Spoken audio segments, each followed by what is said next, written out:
Good morning, folks.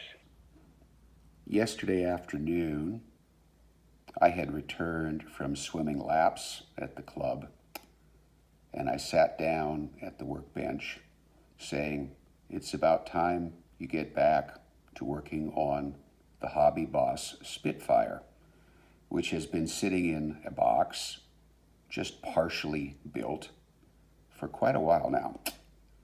Well, you don't see a picture of the Hobby Boss Spitfire in front of you now because after staring at it for a few moments, I realized what I needed to do next was a whole bunch of fiddly stuff, all of which I really don't care to do, which becomes a bit of a handicap when it comes to getting model kits completed, especially since the list of things I don't like to do is getting pretty long.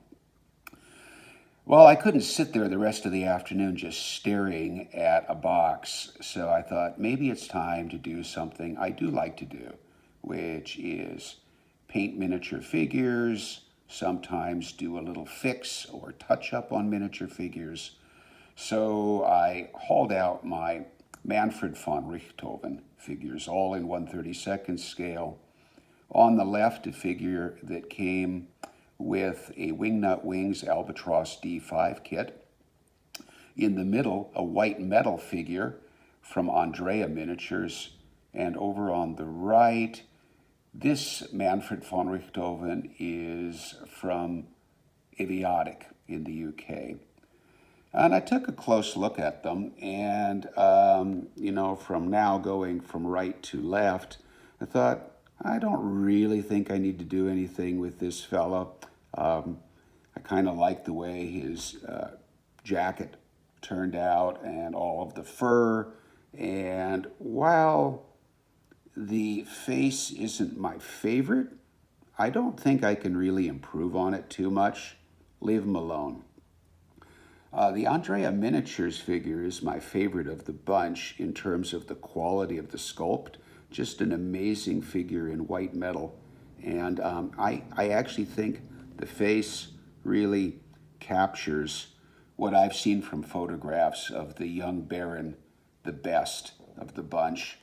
I spent a lot of time on this guy, and I don't have to do anything to him other than replace the cane walking stick that broke off at some point, which involves gluing, and I won't say where that comes on my list of things to do. And then I turned my attention to the figure who isn't that much shorter. Bear in mind he's not on a base here like this guy. They're about the same height. This is from the Wingnut Wings kit. And I said, from the neck down, I wouldn't change a thing. But I really had not done a good job on the face, the head, which of course is a critical thing. And unfortunately, not only was, in my view, the shade a bit too ruddy, but the whole appearance was way too chalky and dusty. I probably definitely hadn't glazed thinly enough. And so I had sort of a pancake makeup type texture on this guy. Adding more paint was probably not going to be a realistic solution, and I really didn't feel like stripping down the head. Just leave well enough alone. He's okay. He can go back in the cabinet. Well, no, he's not okay. So what was I going to do? Put him in the back of the cabinet? Well, of course, I have another Manfred von Richthofen figure that I hadn't even opened. So I did open the box, the little case, and took a look at him and said, oh, okay, another one with his famous dog, and let's see how this figure looks out. And I decided the head was a separate piece, and I said, you know what, I'm going to do a head swap. So yesterday, let's see if I can get this guy in focus. Yesterday, I painted the face head cap of the Elan 13 Miniatures von Richthofen. Now, I don't think the likeness is quite as good as for the Andrea Miniatures figure, but it's very sharply defined.